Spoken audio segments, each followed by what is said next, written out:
It was supposed to be just another walk home on a quiet evening, but for one black man, everything changed in a heartbeat. Without warning, flashing lights cut through the night, and within seconds, rough hands pinned him against the hood of a car. No explanation, no crime, just suspicion painted on his skin. He wasn't armed, he wasn't resisting, but still the cuffs clicked shut.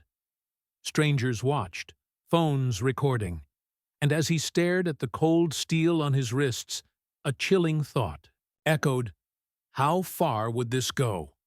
Watch until the end. Wait a second. Tell us where you're watching from in the comments, and don't forget to subscribe for more powerful stories like this. Marcus had always lived a life guided by routine. He was a young professional, working long hours at a downtown office, proud of the career he was building. On weekends, he spent time with family, his brother being his closest confidant, someone who believed in justice at its highest level. Marcus wasn't the type to make waves. He believed in keeping his head down, doing things right, and trusting that the system was built to protect him, not target him. That night, he was walking home after grabbing dinner, the city alive with its usual rhythm. The glow of streetlights lined his path, and the distant hum of traffic felt comforting.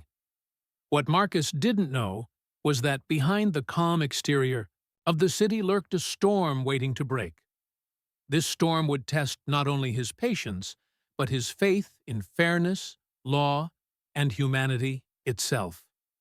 A police cruiser slowed beside him. Marcus barely noticed until the sudden flash of red and blue bathed the sidewalk in blinding light. The screech of brakes followed, and two officers jumped out. Their voices were sharp, commanding. Before he could ask why, they closed in. Hands shoved him forward, pressing him against cold metal.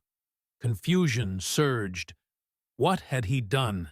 His bag was searched, his pockets turned inside out, yet nothing was found. Still, the cuffs snapped around his wrists. The crowd that had begun gathering whispered, some recording, others looking away. Marcus's heart raced. He tried to steady his breath, but fear clawed at his chest. He'd seen too many headlines where scenes like this ended in tragedy. One wrong move could seal his fate. He thought of his brother, the one person who had always told him, "If you're ever cornered, don't panic. Call me." That voice echoed in his mind as the officers tightened their grip. With trembling hands, he managed to unlock his phone. The crowd leaned closer, sensing the weight of the moment. He dialed. The officers sneered, telling him it wouldn't change a thing. But Marcus knew better. On the other end of that line was no ordinary contact.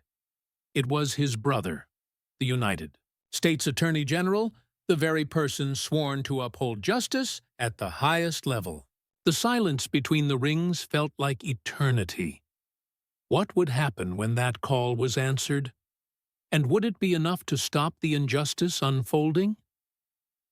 The phone finally connected, and Marcus's voice cracked as he explained the situation. Each word spilling out against the backdrop of sirens and suspicion.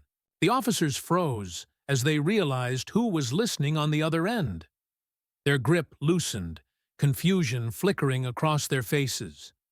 One officer muttered into his radio, his confidence crumbling. Marcus stood cuffed, heart pounding, the crowd's murmurs rising into stunned silence.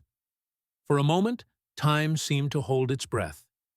The Attorney General's voice, firm, unshakable, boomed through the speaker, demanding answers, demanding justice. The officers shifted uncomfortably, suddenly aware that their actions were not only being recorded by phones, but also judged at the highest office of the land. The question remained, would they dare continue or retreat from the chaos they had ignited? The cuffs came off, but the damage was done. Marcus rubbed his wrists, the red marks a reminder of humiliation burned into memory. The officers avoided his eyes, their authority shattered under the weight of accountability. The crowd erupted, some in relief, others in outrage, knowing they had witnessed not just a mistake, but a pattern too familiar. Marcus walked away that night, but his steps carried a new burden. This wasn't only about him. It was about every black man stopped, cuffed, and questioned for simply existing.